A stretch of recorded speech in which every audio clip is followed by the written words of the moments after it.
and welcome to Violin with Catherine. In this session, I'm going to be talking about how best to set up for your online lessons. This is applicable for both students and teachers. First of all, I'll be talking about our physical surrounds, and towards the end, I will also run through the video apps that I find best for having your online lessons.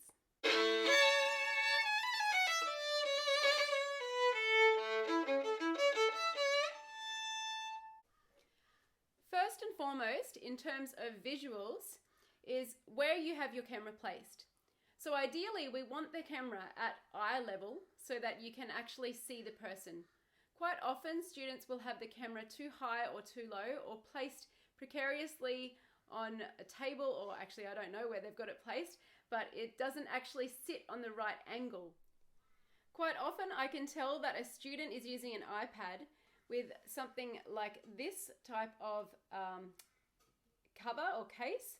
So it's actually pointing up, and I get a beautiful view of their ceiling and their ceiling fans and their ceiling lights, and I see a tiny little bit of their head right down the bottom here. So what we need to do is we need to make sure that we can somehow prop that up so it's standing straight up rather than lying back like this. And that makes all the difference, because then I can see what you can see now of me, my whole head and my upper body. When I do video lessons, I use my iPad, and conveniently I have a music stand which I sit it on right here.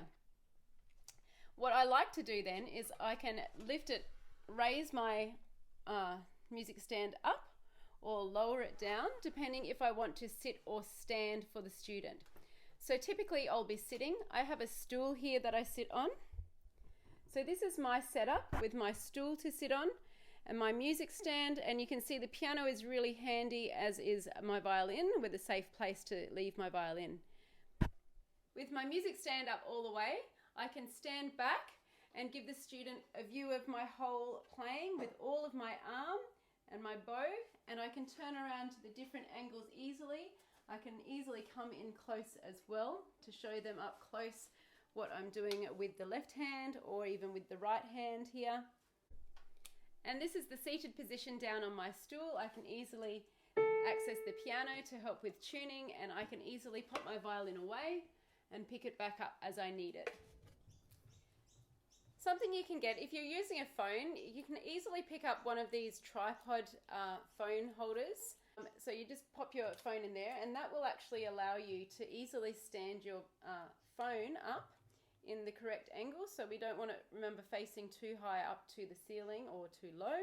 And then you can easily pop that on a table or anything around. This particular one is quite good. It's got very flexible feet, so you can hook them onto all sorts of things. I have actually hooked it onto a banister of the stairs before, so it can hold on to all sorts of things quite well. When we do video lessons, it's essentially the same as filming a video. And when we're filming a video, we want really as much light as possible, but really importantly, we want light shining onto the face of the person so that we can actually see what they're doing. Sometimes some students have had quite a bit of light coming in, but it's come through windows, which you can see I've got windows on my sides here too, and that brings in a lot of light. It's the best time of day to make these videos, because there's so much light coming in from the natural light, which is always the best. However, sometimes that natural light's coming in and there's no light coming down upon them, so they just look dark, which really doesn't help. So a few things you can do is obviously make sure you've got any lights on. Even in the day, you want to put all lights on that you possibly can. And then you can just grab any lamps to set up.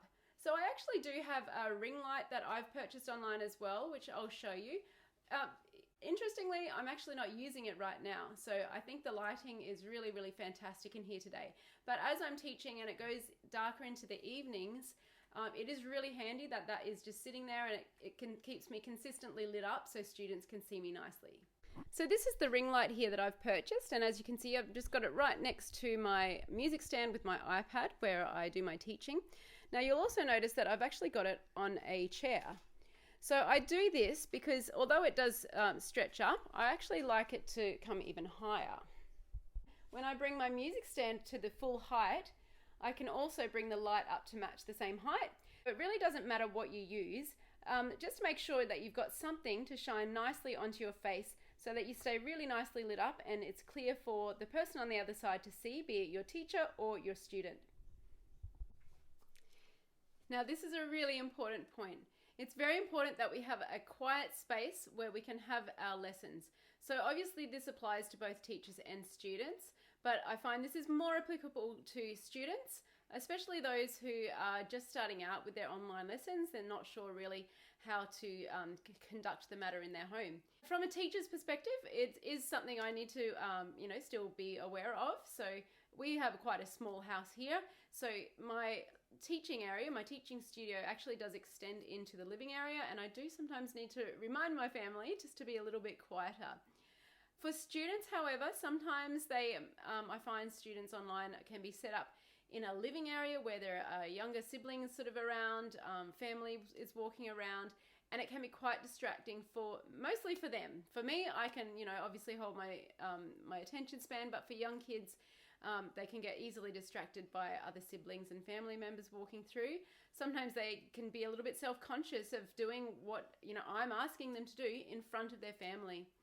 So it's really, really important that a really good, quiet and safe space is found for them in the house. And this could be the same place, or should be, probably the same place where they do their practice as well. On that note, it is also just as equally as important to have that space in the home where they can comfortably and feel safe and unjudged to go and do their practice at any time of the day. Preparation prior to your lesson beginning is essential to having a smooth running lesson and getting the best out of the time that you have with your teacher. A checklist for students to prepare before their online lesson begins. Step 1, make sure your music stand is placed in a position where you can clearly read your music and your teacher can clearly see you. Number 2, be sure to have your instrument out, tuned, bow rosined if you're playing a stringed instrument, and ready to go. If you're not sure how to tune your violin, check out my link over here for tuning your violin. Also make sure that there is a safe place for you to plop your instrument down when your teacher asks you to do that. Number 3, make sure that your music is open to all the correct pages, however many books you have, popped on your music stand or ready easily to pop up there. If you use a metronome or backing tracks with your teacher, make sure that they are ready to use. And also, go to the toilet, have a healthy snack, and have a drink of water handy. For teaching, I find I need to be a little bit more prepared than I am with students in person. I need to make sure that I keep a digital copy of the music that they are currently playing on my iPad. When I'm using Zoom, I can easily pull that music up and mark it up to, explain concepts or work through rhythms or whatever we need to do. I also find it handy to keep a digital manuscript page on my iPad, so I could also write up on that. Let me know in the comments down below if you have any other great pointers for online lessons, and hit the like button. In this second half of this video, I'm just going to talk about the different video platforms that I have used already for online lessons and my experience with those. So Zoom is obviously a really, really popular platform for online lessons.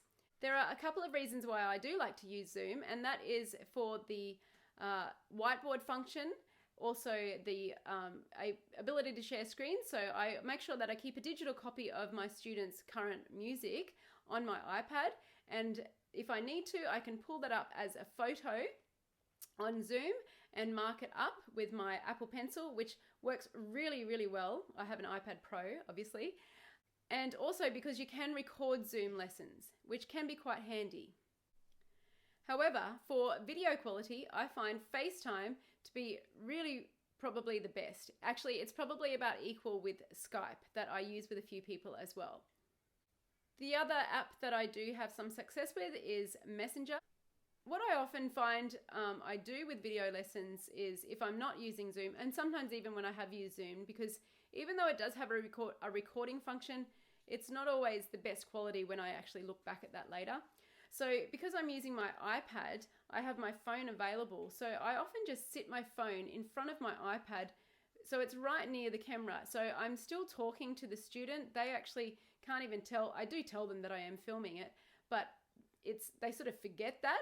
and I actually take a little video of demonstrating a particular piece or whatever we're working on, and I later send that through to them. So if I need to send that through via text or email, I will. But I do find that the quality is not often as good in text, and it also has a limit, and so does email. I find with Messenger, the quality comes through really, really nicely, and it also doesn't seem to restrict how long the video can be. So if my students do have Messenger or their parents have Messenger, I do try to get that because it is actually the easiest way, I find, to send through those videos. Thanks for watching this video. I hope you got some good pointers out of that for your next online lesson. Remember to subscribe, like, comment, and share this with your music community.